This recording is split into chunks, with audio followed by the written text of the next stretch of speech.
মই আজি এনেকুৱা কেইটামান তাৰিখৰ বিষয়ে কৈ যাম যিকেইটা তাৰিখত মানুহৰ জন্ম হয়। এই তাৰিখত জন্ম হোৱা ব্যক্তিৰ সৈতে আচলতে কেতিয়াও শত্ৰুতা কৰিব নালাগে বা তেওঁলোকক কেতিয়াও বিশ্বাসঘাতকতা কৰিব নালাগে। যদি সেই ব্যক্তিসকলৰ সৈতে আপুনি কেতিয়াবা খঙত কিবা কৈছে বা আপুনি যদি কেনেবাকৈ দমো দিছে তেনেহলে নিশ্চয় আহিবলগীয়া টাইমত আপোনাক তেওঁলোকে বিপদত পেলাব পাৰে বা বহুত বেছি এটা ডাঙৰ শত্ৰুতাৰ ভাৱ তেওঁলোকে লৈ লয় আৰু যাৰ ফলত হয়তো আপোনাক পাছত তেওঁলোকে কিবা একশন পৰ্যন্ত ল'ব পাৰে বা যিকোনো আচলতে ঘটনাই তেওঁলোকে কৰি দিব পাৰে। গতিকে বহুত বেছি এটা ইন্টাৰেষ্টিং ভিডিঅ' হ'বলৈ গৈ আছে। এনেকুৱা ধৰণৰ ভিডিঅ' হয়তো অসমীয়াত আগতে কোনো বনোৱা নাই। মই ফাৰ্ষ্ট হয়তো বনাবলৈ গৈ আছো আৰু মই বেছি দীঘলীয়া আচলতে নকৰো ভিডিঅ'টো আৰম্ভণিতে কৈছো ভিডিঅ'টো এটা লাইক কৰিব, লগতে চেনেলটো ছাবস্ক্ৰাইব কৰিব। একেবাৰে নতুন চেনেল হয়, আপোনালোকে ছাপোৰ্ট কৰিলে এনেকুৱা ধৰণৰ নতুন ভিডিঅ' মই আনিবলৈ সাহস পাম। গতিকে মই আগবাঢ়িব বিচাৰিছো আৰু প্ৰথমতে জনাই দিব বিচাৰিছো যে 2 তাৰিখ, 11 তাৰিখ আৰু 20 তাৰিখ এই তিনিটা ডেটত জন্ম হোৱা মানুহৰ সৈতে আপুনি কেতিয়াও শত্ৰুতা স্থাপন নকৰিব।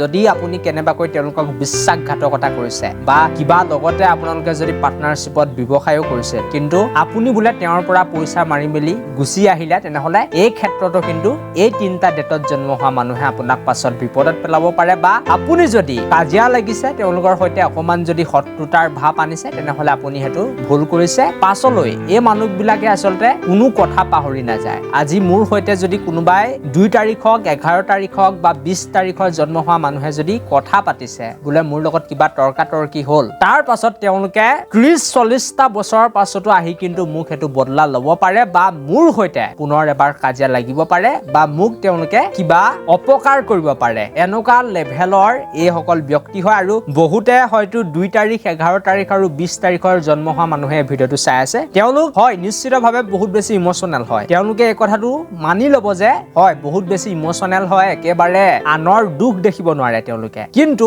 আটাইতকৈ বেছি প্ৰব্লেমটো হৈছে যে তেওঁলোকক যদি আপুনি বেয়াকৈ কৈছে বা অপমান কৰিছে তেনেহলে বহুত বেছি ডাঙৰ তেওঁলোকে শত্ৰুতাৰ ভাৱ লৈ লয় আৰু আমাৰ ৱৰ্ল্ডত যিমান এতিয়া ডাঙৰ মাফিয়া নাথাকক কিয় বা যিসকল উগ্ৰপন্থীৰ লিডাৰ আছে সেই লিডাৰ সকলো 2 তাৰিখ, 11 তাৰিখ বা 20 তাৰিখে বেছি সংখ্যক জন্ম হয় আৰু মই কৈছো যে ইমোচনেল হয়, তেওঁলোক দয়ালু হয়। কিন্তু যদি তেওঁলোকক কেনেবাকৈ আপুনি অপমান কৰিছে তেনেহলে এইবিলাক মানুহে আচলতে কথা নাপাহৰে। আমি হয়তো এতিয়া আজি কাৰোবাৰ লগত কিবা এটা ভুলতে কাজিয়া হ'ল হয়তো পাহৰি যাব পাৰিম কাইলৈ বা এটা বছৰৰ পাছত হয়তো আমাৰ মনত নাথাকে, কিন্তু সেই মানুহবিলাকে 2 তাৰিখ, 11 তাৰিখ বা 20 তাৰিখে জন্ম হোৱা মানুহবিলাকে পাহৰি নাযায় আচলতে কথাটো। আপোনাক বিপদত পেলাবলৈ তেওঁলোকে যিকোনো কামে কৰিব পাৰে বা অপকাৰ কৰিবলৈ তেওঁলোকে যিকোনো কামে কৰিব পাৰে যদি তেওঁক আপুনি অপমান কৰিছে বা তেওঁক যদি আপুনি বেয়া ব্যৱহাৰ কৰিছে। যদি 2 তাৰিখ হওক, 11 তাৰিখ হওক বা 20 তাৰিখৰ মানুহৰ সৈতে আপুনি যদি সম্পৰ্ক ভাল ৰাখিছে বা একো যদি আপুনি কোৱা নাই বোলে একদম সুন্দৰ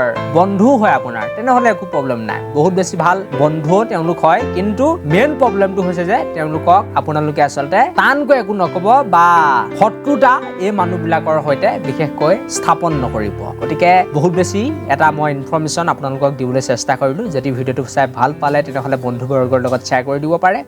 Thank you for watching this video.